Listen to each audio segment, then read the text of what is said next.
오세영 씨가 지은 그 2월이라는 시가 있어서 좀 읽어드리겠습니다. 벌써라는 말이 2월처럼 잘 어울리는 달은 아마 없을 것이다. 새해 맞이가 엊그제 같은데 벌써 2월. 지나치지 말고 오늘은 뜰의 매와 가지를 살펴보아라. 항상 비어있던 그 자리에 어느덧 벙글고 있는 곳. 세계는 부르는 이름 앞에서만 존재를 드러내 밝힌다. 외출을 하려다 말고 돌아와 문득 털 외투를 벗는 2월은 현상이 결코 본질일 수 없음을 보여주는 달. 벌써라는 말이 2월만큼 잘 어울리는 달은 아마 없을 것이다. 시를 읽으면서 그렇지, 2월이라는 단어가 참 우리에게는 벌써 2월이라는 생각이 들게 만드는 그런 달입니다. 세월이라는 게 참 빠르다는 생각을 많이 해보죠. 이렇게 정신없이 살다가 문득 세월의 흐름을 인식하게 되면 잘 살아야 되는데 어떻게 살아야 잘 살지? 이런 생각을 우리는 멈춰서서 할 때가 많습니다. 일에 시달리고 문제에 시달리고 정신없이 지내다가도 잠깐 멈춰서서 하늘을 보면 내가 내 인생을 이렇게 살아서는 안 되는데, 그럴 때 문득 어떻게 살아야 되지? 그런 마음이 들어올 때 되면 어디서부터 어떻게 시작해야 될지 잘 알지 못하는 경우가 종종 있게 됩니다. 이 땅에 사람으로 오셔서 완벽하게 사셨던 그 주님은 어떻게 사셨을까? 또 그 주님의 삶이 거룩한 삶, 구별된 삶, 하나님과 함께 했던 삶이라면, 나에게도 그런 삶을 살라고 주님 말씀하셨다면 그 주님은 어떤 삶이었을까? 그렇게 묵상을 해봤어요. 그랬더니 이런 글들을 좀 적어봤어요. 부유함 속에서도 겸손과 나눔을 실천하며, 고난 앞에서도 비굴하지 않고, 유혹 앞에서도 분별과 결단으로 자기를 지켜내며, 칭송과 칭찬 앞에서도 흔들림 없이 자신이 걸어가야 할 길을 묵묵히 걸어갈 수 있는 넉넉함, 불의와 두려움 앞에서도 당당하며 맞서되 사랑의 따스함을 잃어버리지 않았던 삶, 바로 그 삶이 예수님의 삶이 아닐까, 그런 글들이 이렇게 쓰여지더라고요. 기도로 일생을 보냈던 주님, 그 주님께서 그렇게 살 수 있었던 중요한 이유 중에 우리는 예수님의 기도라고 그렇게 보게 됩니다. 매일 새벽 미명마다 환적한 곳에 가셔서 기도하시면서, 주님은 기도하시면서 바로 이런 삶을 살았던 것입니다. 근데 제자들이 궁금하니까 예수님께 이런 요청을 하는 거예요. 주님이 드리는 그 기도를 우리에게도 알려주세요. 우리도 주님처럼 살고 싶다는 그런 의미가 그 속에 담겨 있었죠. 그래서 주님께서 이 기도를 제자들에게 가르쳐 주고 계신 것입니다. 여러분은 기도를 하시죠. 근데 그 기도를 어디서 배우셨나요? 또 어떻게 배우셨나요? 중보기도 훈련을 통해서 배웠습니다 하는 부분도 있지만, 내가 구체적으로 기도를 누구한테서 어떻게 해야 된다고 어떻게 배웠지? 아마 그렇게 구체적으로 내가 배웠다는 느낌을 가지는 분들은 많지는 않을 겁니다. 주님으로부터 우리의 기도가 어떻게 드려져야 되고, 어떤 기도가 우리에게 능력 있고, 또 예수님처럼 거룩하게 살 수 있는 그런 기도의 모습은 어떤 것인가 하는 것을 주님이 가르쳐 주신 기도를 우리가 몇 주에 걸쳐서 강의하면서 주님이 어떤 의도로, 어떤 자세로 기도하기를 우리에게 가르쳐 주셨는가, 주님이 하셨던 그 기도를 통해서 그분이 그렇게 사셨다면 오늘 우리도 그 기도를 통해서 우리가 그렇게 아름다운 인생을 살아갈 수 있는 마음의 지혜와 또 우리가 용기와 또 결단들을 하는 그런 계기가 되었으면 좋겠습니다. 주님께서 제자들에게 기도를 가르쳐 주셨을 때 제일 먼저 시작한 단어가 하늘에 계신 우리 아버지였습니다. 하늘에 계신 우리 아버지.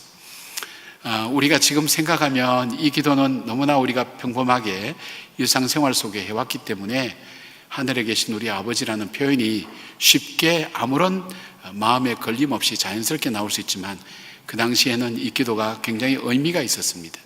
수많은 신들 가운데, 또 자기의 필요에 따라서 만들어진 신 가운데 하늘에 계신 우리 아버지라고 하는 것은 그 하나님, 내 기도의 대상이 누구인가에 대해서 분명히 알고 그 기도의 대상을 향해서 기도하는 것을 말합니다. 제일 먼저 여기 볼 수 있는 하늘에 계신이라는 이 표현을 썼던 이유가 뭘까? 하나님에 대해서 하늘에 계신 우리 아버지 할 때 하늘에 계신 표현이 뭘까? 한 분밖에 안 계시는 그런 분이라서 하늘에 계신다고 했을까? 주님 사시는 곳이 하늘이기 때문에 하늘이라는 표현을 쓰셨을까? 하나밖에 없는 님이라고, 그냥 하나님이라고 해서 하나님이라고 그렇게 했을까?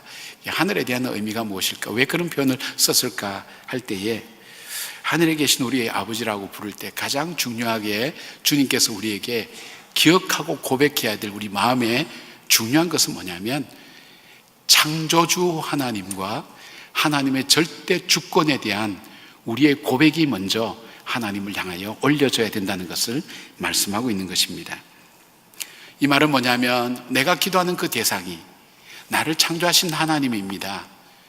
그 하나님이 자신의 뜻과 의지대로 이 세상을 이끌어 가시고 하나님께서 절대적인 주권을 가지시고 우리의 삶을 높이기도 하시고 낮추기도 하시고 죽이기도 하시고 살리기도 하시고 역사를 엎기도 하시고 새롭게 만드시는 바로 그 하나님이라는 그 심령의 고백이 바로 이 표현 속에 우리의 마음이 실려져야 된다는 것을 말씀하고 있습니다.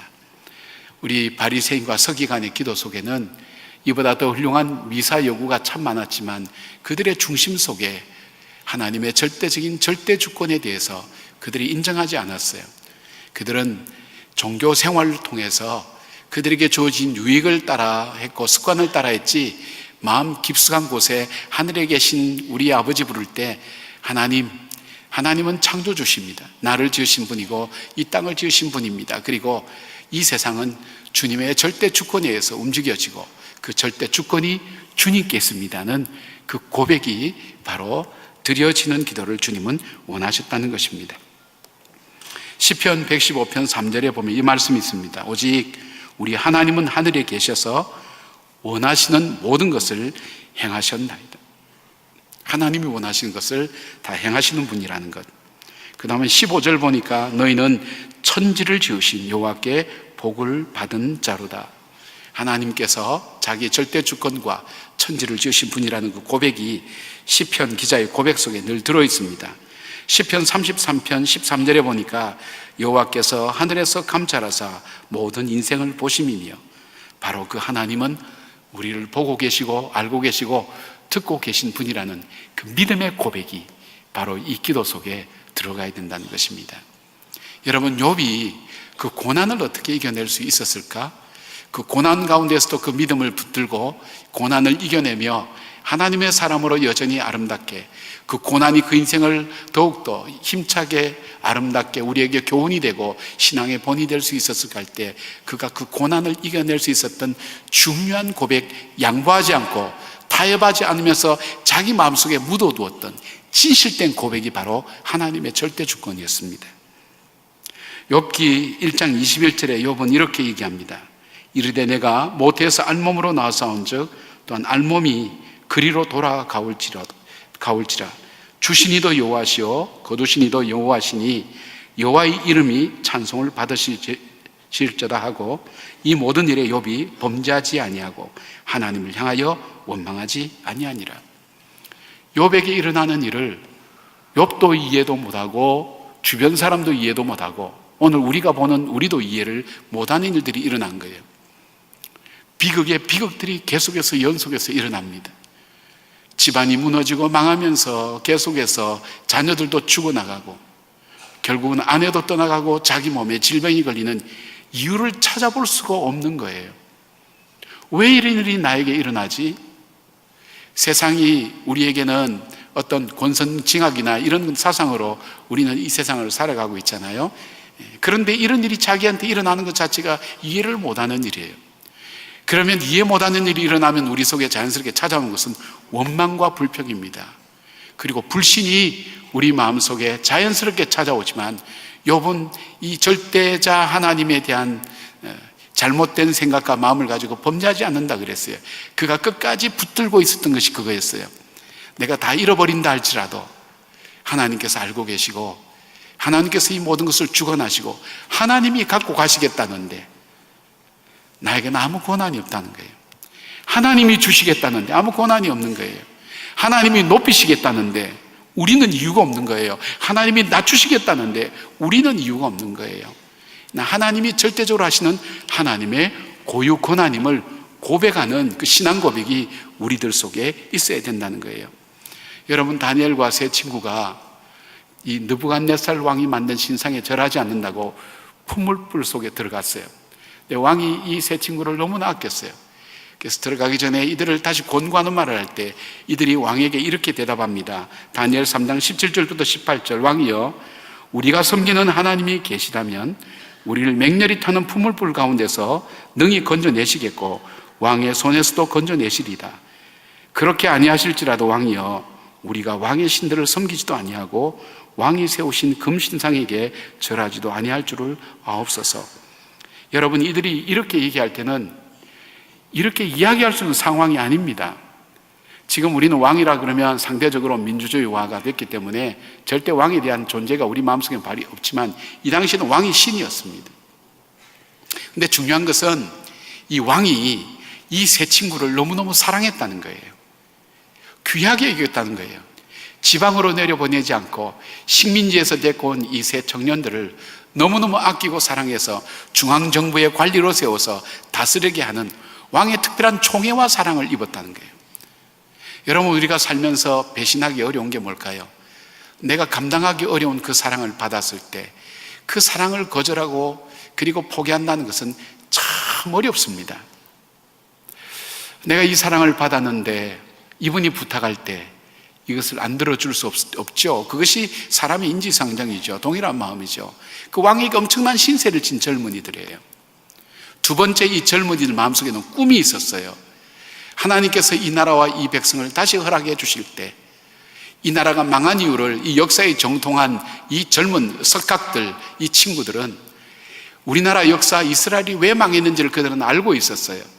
하나님이 이 나라와 이 민족을 다시 허락하실 때 우리가 정결하고 깨끗하게 되어서 이 나라를 아름답게 건설하자. 그래서 이들은 뜻을 정하여서 왕이 준 음식을 먹지 않고 채식을 하면서 자기들이 바벨론 땅에 살지만 하나님의 백성으로 살아가는 뜻을 정하여서 살아가는 사람, 이스라엘의 미래예요. 이스라엘의 희망이에요.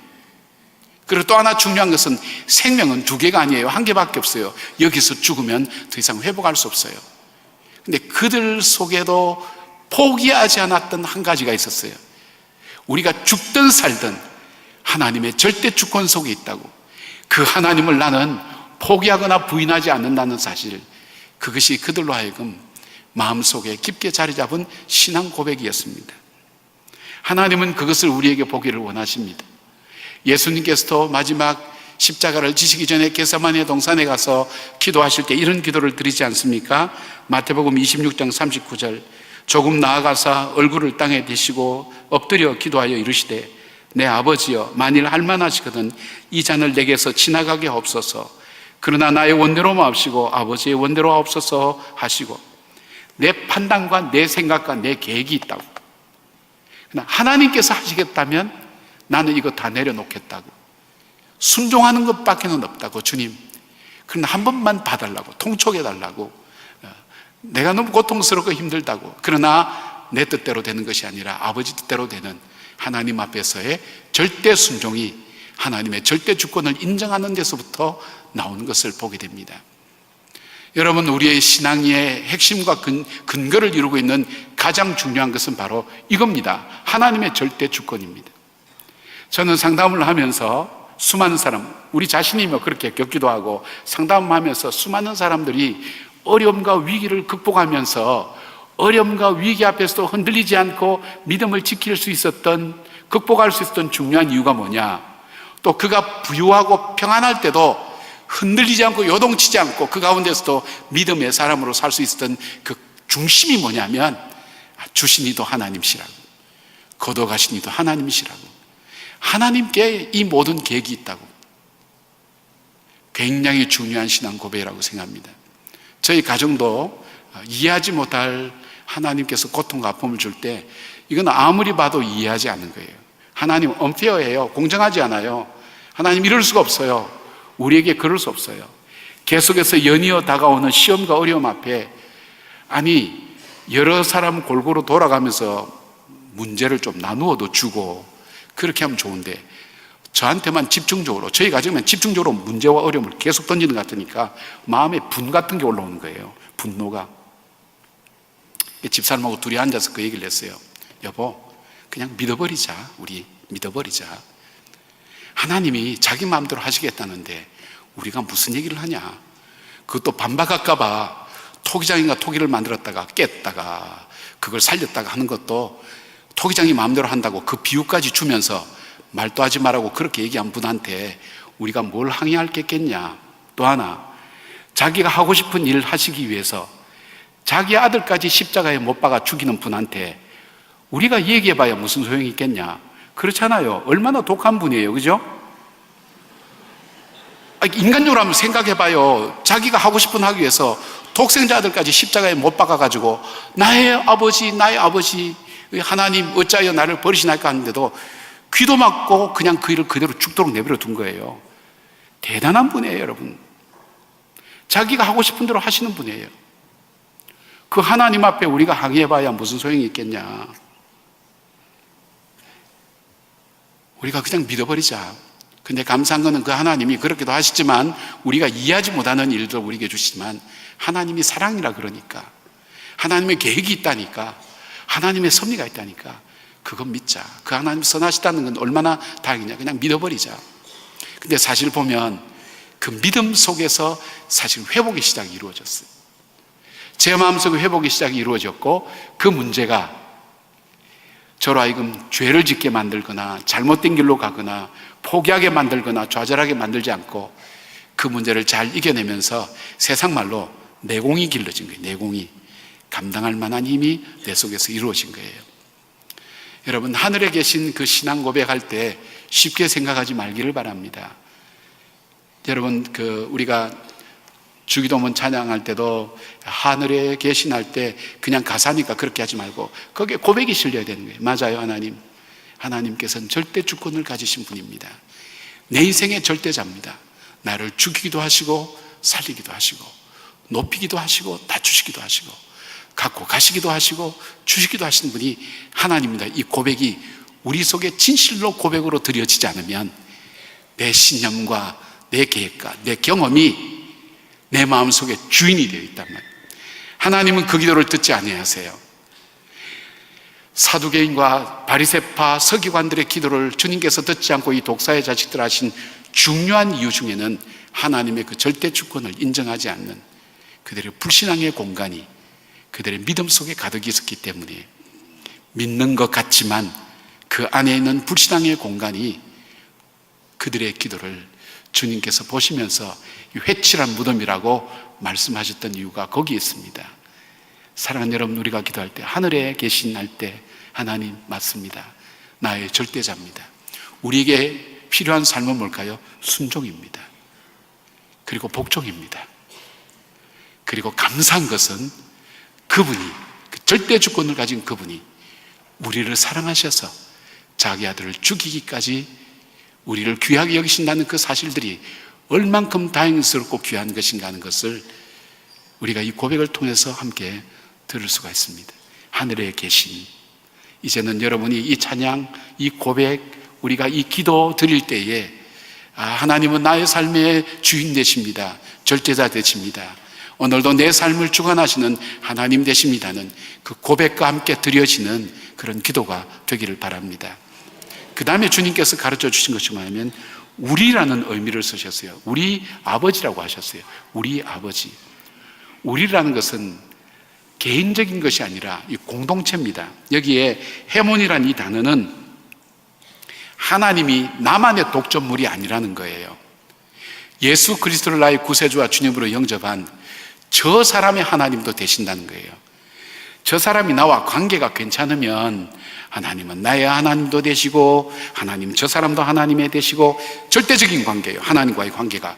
그러면 우리에게 별 갈등이 없어요.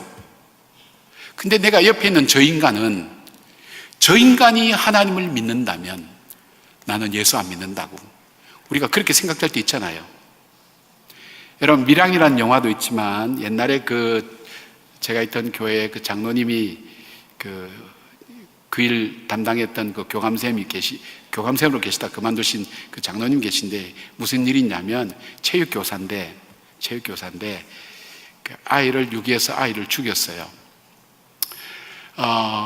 그 엄마 마음이 얼마나 괴롭겠어요. 고통스럽고. 그런데 하나님이 주신 평안함 가지고 정말 이 교사를 용서해야 되겠다고 그렇게 정말 그런 마음을 가지고 감옥에 찾아갔더니 자기 아들을 죽인 그 범인이 너무나 평안한 얼굴을 하고 있는 거예요. 그러면서 하는 얘기가 하나님이 내 죄를 용서해 주셨다고. 그때 어떻게 되죠? 그런 얘기를 합니다. 영화로도 이렇게 되어졌는데, 이 아들을 잃어버린 그 어미의 마음이 이렇게 뭉개지고 아픈데 죽인 저의 마음을 편하게 만드는 그 하나님이라면 나는 그 하나님 믿지 않겠다고. 신앙의 길에서 떠나는 것, 우리는 영화를 통해서도 실제 있었던 사실이거든요. 여러분, 그렇지 않아요? 그럼에도 불구하고 우리가 그 고백을 할 수 있나요? 나와 하나님과의 관계가 절대적이듯 저 사람과 하나님과의 관계도 절대적이라는 걸 인정하는 거예요. 당자의 아버지도 되시지만 집에서 성실하게 아버지를 도운 그 아들의 아버지도 되신다는 것, 그 큰아들이 그것을 받아들이지 못했기 때문에 그 마음속에 그 깊은 잔치에 참여할 수 없지 않았습니까? 그러면 하나님께서 우리라는 그 표현을 쓰게 하면서 우리에게 뭘 요청하실까요? 뭘 책임지게 하실까요? 내가 너의 아버지가 된다는 종적인 절대적인 관계도지만 횡적인 수평적인 관계에서도 우리에게 의무가 생기는 거예요. 뭐냐면 저도 내 아들이야, 저도 내 자녀야. 그렇다면 우리에게 그 자녀가 서로 돕고 사랑하고 그리고 그에게 하나님의 사랑을 나누어 줄 책임이 오늘 우리에게 있다는 것을 주님은 말씀하시는 거예요. 여러분, 형제들끼리 싸우죠. 그러나 부모들이 볼 때는 어떻게 볼까요? 형제들끼리 싸워도 우리는 형제끼리는 네가 잘했다, 내가 못했다, 이거 명백하게 가리고 싶은데 부모는 그거 별로 중요치 않잖아요. 둘이 그냥 사이좋게만 지내라. 누가 잘못하든 잘하든 둘이 똑같은 놈이야. 그러니까 사이좋게 잘 지내는 형제잖아. 주님의 마음이 그거 아니겠어요? 그렇다면 우리에게 요청하는 게 뭘까요? 몇 가지 주님께서 우리라는 표현 속에 몇 가지 주는 우리의 의무가 있어요. 제일 먼저 있는 것이 선교의 사명이 우리들 속에 있는 거예요. 선교라는 것은 저는 두 가지로 생각합니다. 하나는 예수 그리스도의 이름을 알지 못하는 사람에게 예수 그리스도의 이름을 전하는 것이 선교라고 생각합니다.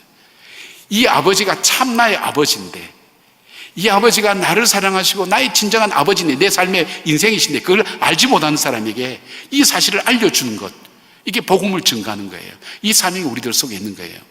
그 다음에 또 하나가 있다면, 아버지인 줄 아는데 아버지가 기뻐하고 아버지가 원하시는 삶대로 살지 못하는 그 사람에게 아버지가 기뻐하시는 삶을 살 수 있도록 권면하고 인도해주고 훈련해주고 도와주고 함께 격려하는 일들이 우리들 사명 속에 있는 거예요. 부모님 입장에서 형제끼리 네 것은 네 것, 내 것은 내 것 나누고 서로 이기적으로 싸우고 도와주지도 않고 그러면 부모님 마음이 너무 아프잖아요. 근데 부모님이 이 아들이 좀 못한데 작은 아들이나 큰 아들이 형제를 돕는다고 도와줄 때 그 부모 마음이 기쁘잖아요. 그래, 너희들이 형제가 맞구나 이렇게 느끼잖아요. 우리에게 그 사명을 하나님 주신 거예요. 하나님을 알지 못하는 사람에게 그 하나님이 참 나의 아버지 되신다는 것, 내 인생의 주인 되신다는 것, 저분이 참 소망이라는 사실, 영원히 형벌받을 수밖에 없는 우리를 구속해 주신 하나님 되신다는 사실을 전하고 알려주는 사명이 있고, 그렇게 또 알지만은 그렇게 살지 못하는 사람에게 그렇게 살도록 우리가 가르쳐주고 훈련시켜주고 권면하는 것, 이것이 우리에게 준 선교의 사명인 것을 보게 됩니다. 마태복음 28장 19절 20절에 이렇게 말씀하고 계세요. 그러므로 너희는 가서 모든 족속을 제자로 삼아 아버지와 아들과 성령의 이름으로 세례를 베풀고 내가 너희에게 분부한 모든 것을 가르쳐 지키게 하라. 볼지어다 내가 세상 끝날까지 너희와 항상 함께 있으리라 하시니라. 주님을 알지 못하는 민족에게 주님을 증거하라는 거예요. 그리고 그들을 제자 삼으라는 거예요. 제자 삼을 뿐 아니라 그들로 하여금 하나님께서 그들에게 가르쳐 주신 것을 지켜서 살게 할 수 있도록 하라는 거예요. 선교의 사명이 바로 여기에 있습니다. 우리가 그 일을 위하여 하나님 말씀 앞에 서서 훈련받아야 될 이유가 여기에 있습니다. 그리고 또 하나의 사명이 주어지는 거예요. 그것이 있다면 형제끼리의 사랑이에요. 여러분, 가장 귀한 사랑이 뭘까요? 저는 중보기도의 사명이라고 그렇게 생각합니다. 중보기도가 뭘까요? 나보다 못한 형제들이, 힘들어하는 형제들이 다시 일어서서 걸어갈 수 있도록 그것을 가슴 아파하면서 도와주되, 가장 귀한 것으로 도와준 게 뭘까요? 기도의 도와줌이에요. 사랑의 도와줌이에요. 선교의 도와줌이에요. 섬김의 도와줌이에요. 여러분, 우리가 작은 사랑 말 한마디만 스쳐도 우리가 살아날 때가 있잖아요. 말 한마디 들었는데 그 말 한마디가 내 마음에 희망을 주고 기쁨을 주고 내 인생을 다시 살리는 경우가 많이 있잖아요. 말 한마디 때문에 너무나 지쳐 있을 수 있잖아요. 하나님께서 우리에게 기도를 통해서 그 형제가 하나님 앞에 바로 설 수 있도록 도와줄 수 있는 사랑, 이 중보기도의 사랑 아니겠어요? 섬김의 사랑 아니겠어요? 여러분, 이 세상에서 우리가 격려받을 곳이 어디가 있을까요? 세상 사람들은 잘하면 박수쳐요. 못하면 비난해요. 요즘은 짓밟으려고 하잖아요. 찢어버리려고 하잖아요. 세상이 그런 세상이에요. 그러나 정작 우리가 용기와 격려가 필요할 때는 언제입니까? 우리가 실패할 때예요. 우리가 잘못할 때예요. 사랑하는 여러분, 우리가 그런 당사자가 되어보세요. 내가 실패했다, 그럴 줄 알았다, 결과가 당연하다, 이런 얘기 듣고 싶습니까? 아니야, 그래도 다시 일어나, 너는 할 수 있을 거야. 여러분, 이런 이야기를 해줄 수 있는 곳이 어디 있을까요? 가정과 교회 공동체밖에 없어요. 하나님께서 이 사명을 감당하도록 우리에게 교회 공동체라는 것을 주셨어요. 이 교회 공동체, 바나바처럼 하나님 그렇게 살기를 원하세요.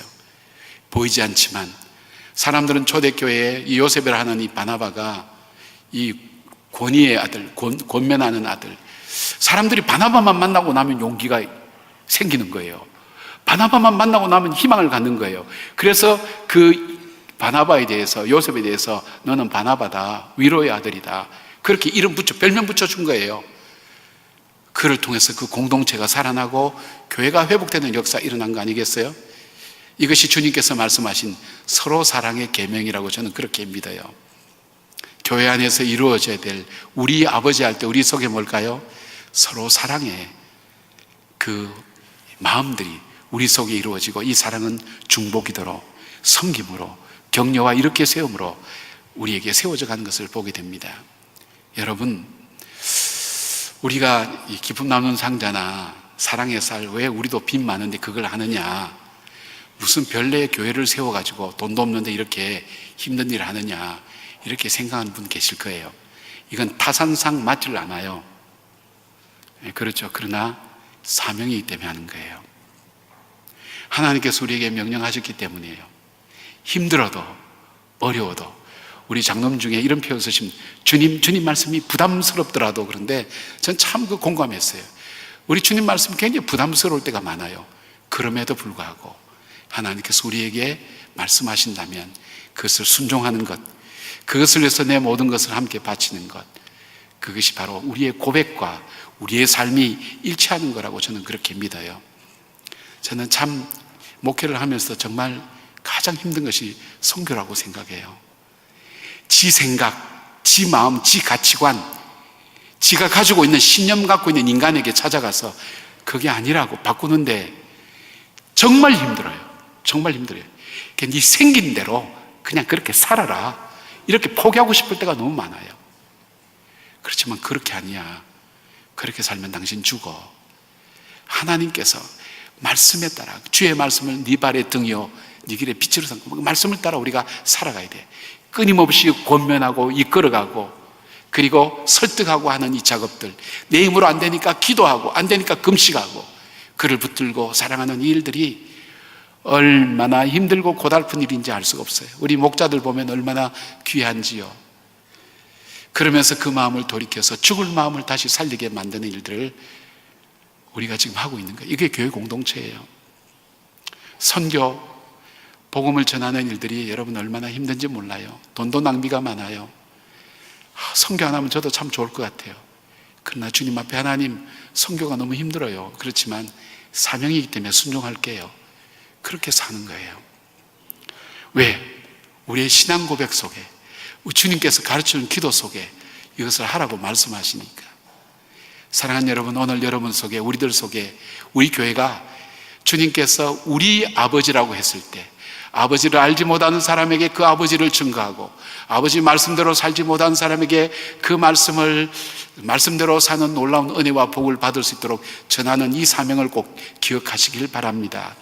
그리고 우리 가운데 서로 용서하고 사랑하는, 위해주고 격려해주는 참된 섬김과 사랑이 넘치는 그런 교회와 여러분 마음이 되시기를 축복합니다. 세 번째, 주님께서 뭐라고 말씀하셨냐면 하나님을 아버지라고 불렀어요. 제가 오카문 목사님 책을 보니까 오카문 목사님이 유명한 신약학자인 요아킴 에레미야스라는 사람의 글을 인용한 게 있어요. 요아킴 에레미야스라는 이 유명한 신약학자가 고대 문헌을 다 찾아보고 연구를 해봐도 예수님만이 하나님을 아버지라고 불렀다는 거예요. 그 전까지는 감히 하나님을 아버지라고 부르지 못했다는 거예요. 이건 관계를 나타내는 거예요. 관계. 여러분, 길 가다가 어떤 아이가 여러분 보고 아저씨, 이제 아저씨를 제가 아버지라고 불러도 될까요? 그럴 때 여러분 어떤 마음 들어가요? 오, 내게 자식이 또 생겼구나, 그런 마음 들어가요? 저는 하나도 지금 되게 힘들어요.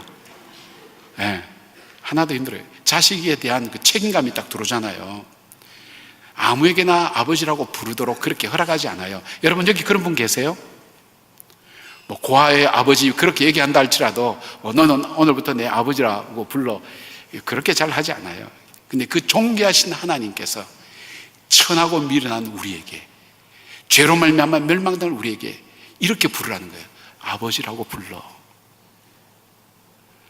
이거는 너무나 충격적이고 놀랄만한 하나님 은혜예요. 하나님을 아버지라 부르다니. 여러분, 유대인들은 이게 성경을 쓰다가 하나님이라는 이름이 나오면, 야훼나 뭐 이런 게 나오면 붓을 빨았어요. 그리고 목욕을 했어요. 그리고 그 이름을 적었어요. 그만큼 구별된 거룩한 이름이에요. 함부로 할 수 없는 이름. 그래서 아도나이나 야훼 이렇게 불렀는데 그 하나님께서 우리에게 아버지라고 부르라고 누가 가르쳐 줬어요? 예수님께서 가르쳐 주신 거예요. 그리고 성령님께서 우리에게 오셔서 하나님이 우리의 아버지인 것을 깨닫게 하시기 위해서 오셨다는 거예요. 그렇다면 우리가 하나님을 아버지라 부르는 것은 이건 우리 맨정신으로 부를 수 없는 거라는 거예요. 하나님께서 우리 마음속에 아버지라고 부르게 했다는 것. 이 아버지라고 부를 때는 하나님에게서 우리는 특별한 의미가 있는 존재예요. 에베소서 2장이나 1장, 2장 보면 우리의 원래 모습은 뭘까요? 너희는 허물과 죄로 이미 죽었다 그랬어요. 허물과 이미 죄로 죽었다. 진노의 자식이다. 본질상 진노의 자식이다. 우리 존재가 그런 존재란 말이에요. 뭘까요? 너를 아무리 구해주고 살펴주고 사랑할래도 사랑할 구석이 요만큼도 없는 존재였다는 거예요. 이미 네 하는 짓이나 행동이나 말이나 너 생각하는 것이 죽은 사람과 똑같았다는 거예요. 쉽게 말하면 희망이 없는 존재라는 거예요. 싹수부터 없었다는 거예요. 가망이 없는 존재였다는 거예요. 그리고 불가능한 거예요. 이미 끝난 거예요. 심폐소생술에도 소용이 없고 이것저것 다 달아도 이 사람은 끝났습니다. 포기된 인생이었단 말이에요. 그런 너희에게 하나님께서 자기 아들을 십자가에 못 박아 죽이셔서 그 죄의 대가를 치르고 생명을 살리내셔서 우리의 신분을 회복시켜 주신 거예요. 죄로 말미암아 잃어버린 우리의 신분을 다시 회복시켜 주셔서 하나님의 아들로 우리를 다시 세워주시고 하나님의 자녀 삼으시고 자녀가 받을 그 권리와 권세와 능력과 유산도 우리에게 주셨기 때문에 우리에게 하나님께서 우리를 자녀 삼으시고 우리를 아버지라 부르는 의미는 특별한 의미가 하나님께 있는 거예요. 저는 결혼하면 저절로 아이가 생긴 줄 알았어요. 아이가 저절로 이제 일정한 기간 지나면 아이가 태어나서 자라고 시집 장가가고 그렇게 사는 걸로 그렇게 생각했었어요. 그냥 아이를 잃어보고 또 아이가 오랫동안 생기지 않고 이런 과정들을 쭉 지키면서 이게 아니구나. 그래서 지금 있는 아이가 그냥 있는 아이가 아니라 하나님의 소중한 하나님의 선물이구나 하는 것을 깨닫게 되는 거예요. 하나님께서 여러분들을 보실 때 그렇게 보신다는 거예요. 넌 나에게 참 소중한 자녀야. 절대 세상에 빼앗기지 않을 소중한 자녀야. 너 나를 아버지라고 부르라고. 여러분, 저는 아버지가 57에 갑자기 심장마비로 세상을 떠났어요. 아버지에 대한 기억이 저는 그렇게 좋은 기억은 별로 없어요. 제가 갖고 있는 기억은 아버지는 군인이셨고 또 우리 가족 외에도 챙길 가족이 참 많으셨고 우리 가족을 희생시켜서라도 이 친척 가족들을 챙기시는 아버지셨고 가끔 말 안 들으면 엎드려 뻗쳐해서 중학교 때부터 빠따 맞고 지금 생각해도 제가 맞을 일 별로 안 했는데 왜 때리셨는지 모르겠어요. 지금 군인도 아니었는데. 그리고 어머니가 기도원 가서 밥을 안 해오시면 짜장면 먹으러 가자. 뭐 그런 것, 뭐 그런 기억들. 근데 그 아버지가 그리워요. 어떨 때는 아버지 불러보고 싶어요. 저 딸이 저보고 아빠 부를 때 제 마음에 이유 없는 기쁨이 있어요. 이유 없는 기쁨. 아빠 해서 걔가 나한테 뭐 해준 것도 없고 뭐 그럼 아빠 자체가 불러주는 것 자체가 내게 참 기쁨을 주는 거예요. 여러분 그렇잖아요. 여러분 자녀들이 아저씨 그러면 여러분 어떨까요? 아빠라고 너무 많이 불렀어요. 이제 호칭을 좀 바꿔볼게요. 아저씨, 아재 뭐 이렇게 나오면 여러분 어떻게 할까요?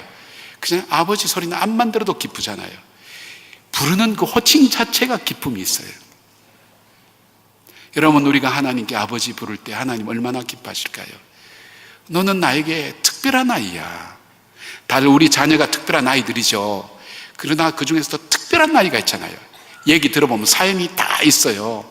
이 아이가 태어날 때 인큐베이터에 있다가 나타났다든지 떨어져서 완전히 죽었다고 생각했는데 다시 살아났다든지 다 사연들이 있는 아이들, 정말 대가를 치르는 그 아이들, 바로 저와 여러분들이 그런 하나님 앞에 그런 존재들인데, 그래서 아버지 부르면 하나님께서 얼마나 기뻐하신지 몰라요.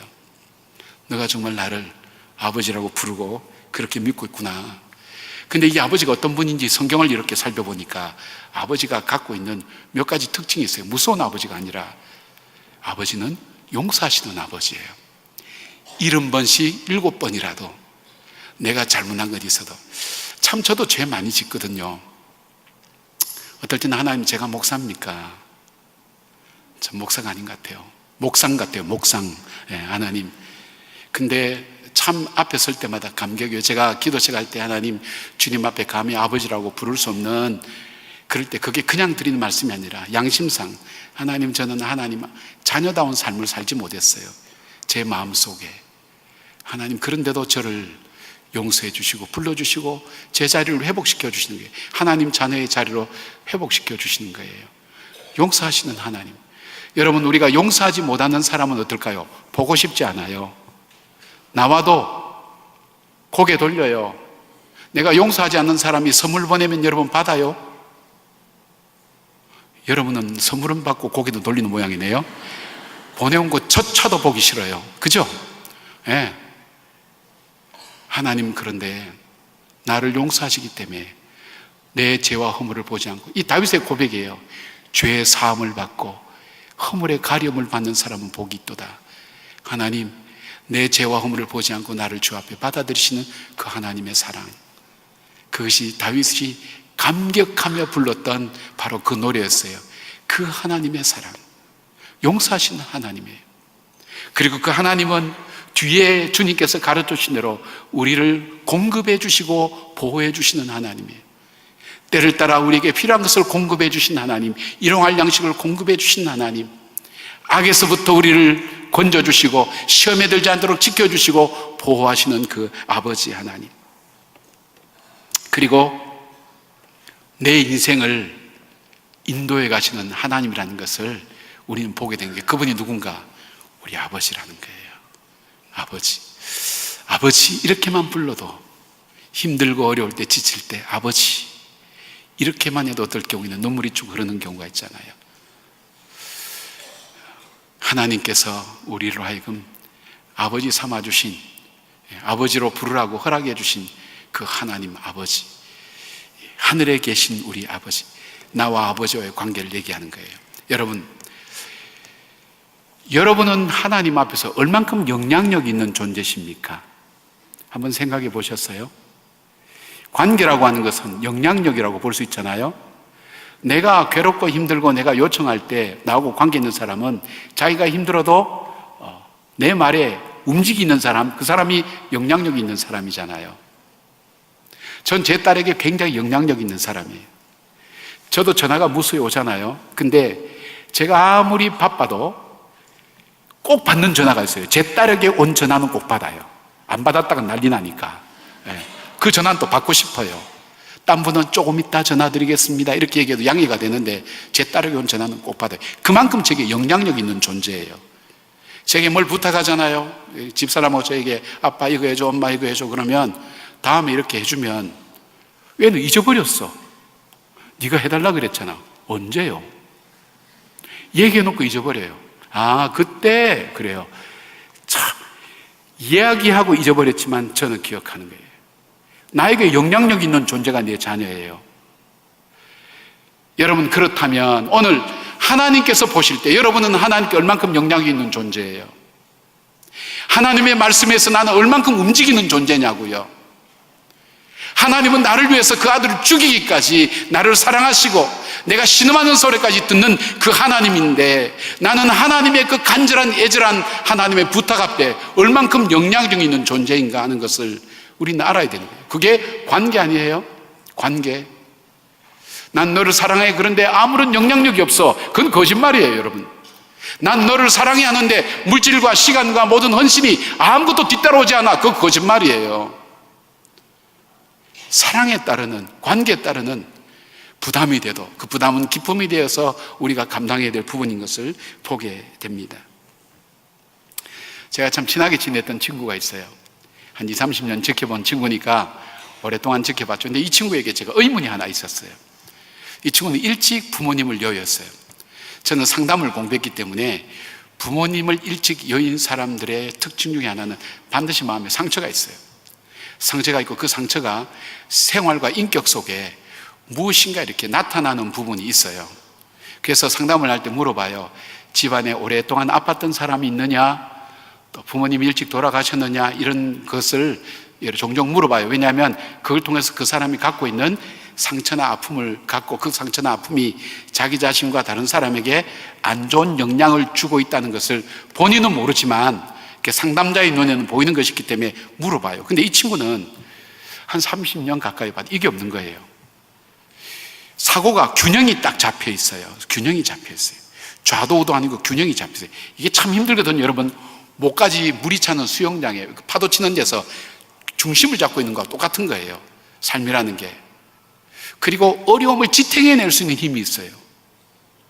이게 저에게는 의문스러운 거예요. 이게 어디서부터 왔을까? 언젠가 대화할 때 한번 물어본 적이 있어요. 어릴 적에 부모님을 열릴 때 아버지를 이렇게 장례식에 가서 아버지를 하관을 하면서 딱 장례식 치를 때 마음속에 이제 나는 혼자구나. 나는 고아구나. 뭐 형제들 많지만은 나는 혼자구나. 그런 마음이 어린 마음속에 쫙 찾아오는데 마음속에 하나님 음성이 들린 거예요. 내가 너와 함께 하잖아. 그것이 이 사람에게 믿어져 버린 거예요. 하나님이 함께 하신다. 그 확신과 믿음, 하나님이 나의 아버지다. 하나님이 나와 함께 하신다. 그 하나님이, 이게 확신이 딱 생기면서 그 공백이 자기에게는 없었다는 거예요. 담대하게, 그리고 낙심하지 않고 믿음 안에서 지금까지 걸어오게 된 거예요. 예, 말씀하시면 쉽게 하실 수 있는 분이에요. 하나님 앞에서 그 믿음을 가지고 살아가는 거예요. 사랑하는 여러분, 오늘 우리가 주님께 올려드리는 기도, 주님이 우리에게 가르쳐 주신 기도 중에 우리가 그냥 습관적으로 하고 싶은 말 주절주절하고 우리 문제 가지고 얘기하는 그런 기도가 아니라 내 마음에 맺힌 거 가지고 하는 그 기도가 아니라 주님의 기도, 너가 하늘에 계신 우리 아버지 할 때 하나님의 절대 주권을 인정하는 고백이 있느냐? 하나님께서 우리에게 주신 사명에 대한 부담감이 있느냐? 그걸 생각하고 있느냐? 세 번째, 정말 너의 아버지라고 나를 그렇게 믿고 있느냐? 편안하게 아버지 이렇게 부를 수 있는 그 아름다운 관계. 나는 너에게서 얼만큼 영향력 있는 존재며 너는 나에게서 얼만큼 영향력 있는 존재인가? 주님께서 오늘 그걸 우리에게 물어보시는 거예요. 이사야 54장 10절에 이런 말씀이 있어요. 산들은 떠나며 언덕들은 옮겨질지라도 나의 자비는 내게서 떠나지 아니하며 나의 화평의 언약은 흔들리지 아니하리라. 너를 긍휼히 여기시는 여호와께서 말씀하시느니라. 하늘에 계신 우리 아버지께서 우리 아버지 되심을 고백하는 예배가 되고 삶이 되기를 주의 이름으로 축원합니다. 아멘. 기도하겠습니다. 아버지 하나님 고맙습니다. 하늘에 계신 우리 아버지라고 그렇게 가르쳐 주셔서 고맙습니다. 그 믿음 가지고 그 고백 가지고 살아가게 하시고 나의 기도가 아닌 주님께서 가르쳐 주신 주님의 기도를 드릴 수 있는 영적인 주님의 자녀로 부족함이 없도록 저희들을 인도하여 주시옵소서. 오늘도 힘들고 어려운 일 앞에 고아와 과부처럼 스스로 생각하는 저희들이 있습니까?